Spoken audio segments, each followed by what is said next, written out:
નમસ્કાર. જય શ્રી કૃષ્ણ. ગીતાજીને સમજતા પહેલાં તેની પૃષ્ઠભૂમિ સમજવી પડે. શ્રીમદ ભગવદ્ ગીતાનું વ્યાપક પ્રકાશન અને વાંચન તો થયું છે, પણ મૂળ તે પ્રાચીન જગતના ઐતિહાસિક સંસ્કૃત મહાકાવ્ય મહાભારતમાં એક પ્રસંગ રૂપે ઉદ્ભવી હતી. મહાભારત વર્તમાન કળિયુગ સુધીની ઘટનાઓનું નિરૂપણ કરે છે.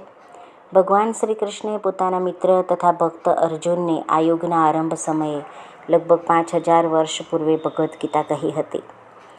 ધૃતરાષ્ટ્રના 100 પુત્રો તથા તેમના પિતરાય ભાઈ પાંડવો વચ્ચે થનાર ભાતૃઘાતી મહાયુદ્ધના પ્રારંભ પૂર્વે માનવ ઇતિહાસનો સર્વશ્રેષ્ઠ દાર્શનિક તથા ધાર્મિક એવો આ સંવાદ ભગવાન શ્રી કૃષ્ણ તથા અર્જુન વચ્ચે થયો છે.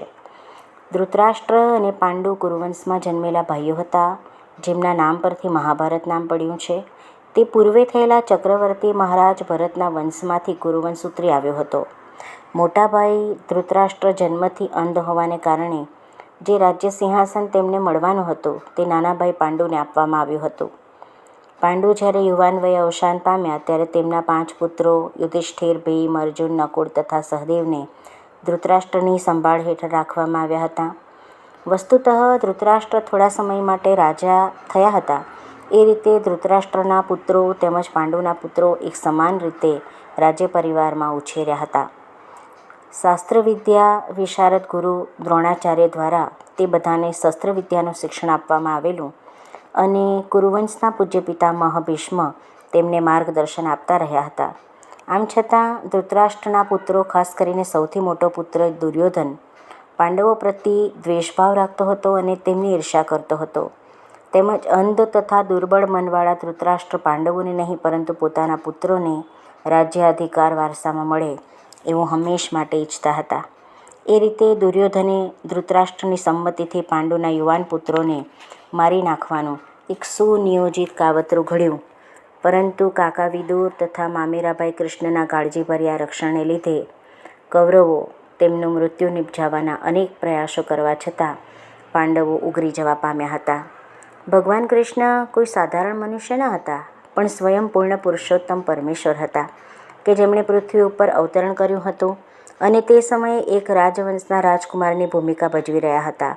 આ ભૂમિકામાં ભગવાન કૃષ્ણ મહારાજ પાંડુની પત્ની તેમજ પાંડવોની માતા કુંતી એટલે કે પૃથાના ભત્રીજા પણ થતા હતા. એ રીતે સગા તરીકે તેમજ શાશ્વત ધર્મના સંરક્ષક રૂપે ભગવાન કૃષ્ણ સદા સત્યનિષ્ઠ પાંડુપુત્રના પક્ષે રહ્યા હતા તથા તેમનું રક્ષણ કર્યું હતું. પરંતુ છેવટે કપટી દુર્યોધને જુગાર રમવા માટે પાંડવોને આહ્વાન આપ્યું.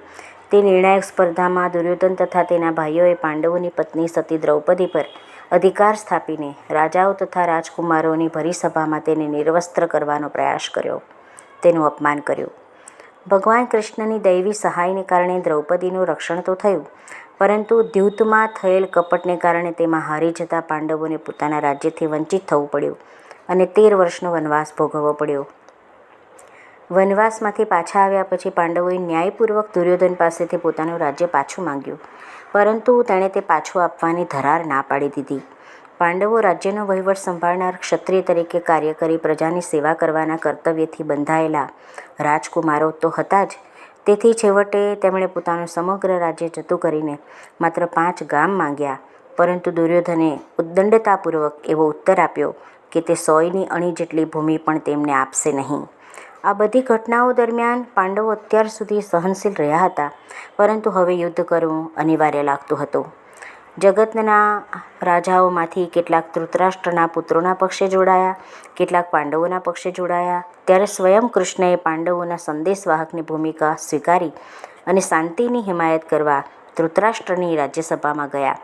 જ્યારે તેમની વિનયપૂર્વકની માંગણીનો સ્વીકાર ન થયો ત્યારે યુદ્ધ અનિવાર્ય બન્યું. અત્યંત ઉમદા ચરિત્ર ધરાવનારા 5 પાંડવો ભગવાન કૃષ્ણને પૂર્ણ પુરુષોત્તમ પરમેશ્વર માને છે એવું જાણી તેમને સન્માન આપતા હતા, પરંતુ ધૃતરાષ્ટ્રના દુષ્ટ પુત્રો તેમને ઓળખી શક્યા નહોતા. તેમ છતાં કૃષ્ણ પોતાના વિરોધીઓની ઈચ્છા અનુસાર જ યુદ્ધમાં ભાગ લેવા સંમત થયા હતા. ઈશ્વર તરીકે તેઓ જાતે યુદ્ધ કરવાના નહોતા, પરંતુ જે કોઈ તેમના સૈન્યનો ઉપયોગ કરવા ઈચ્છે તે કરી શકે અને બીજો પક્ષ સ્વયં કૃષ્ણને પથ પ્રદર્શક તથા સહાયક તરીકે મેળવી શકે આવી વ્યવસ્થા તેમણે કરી હતી. જ્યારે પાંડવોએ એટલી જ આતુરતાથી સ્વયં કૃષ્ણને સ્વીકાર્યા હતા. આ પ્રમાણે કૃષ્ણ અને અર્જુનના સારથી થયા અને તેમણે તે સુવિખ્યાત ધનુર્ધરનો રથ હાંકવાની જવાબદારી સ્વીકારી. આમ જ્યાંથી ભગવદ્ ગીતાનો પ્રારંભ થાય છે તે ઘટના સુધી આપણે આવી પહોંચીએ છીએ. બંને પક્ષના સૈન્યો બે બાજુએ યુદ્ધ કરવા તૈયાર થઈને ઊભા છે.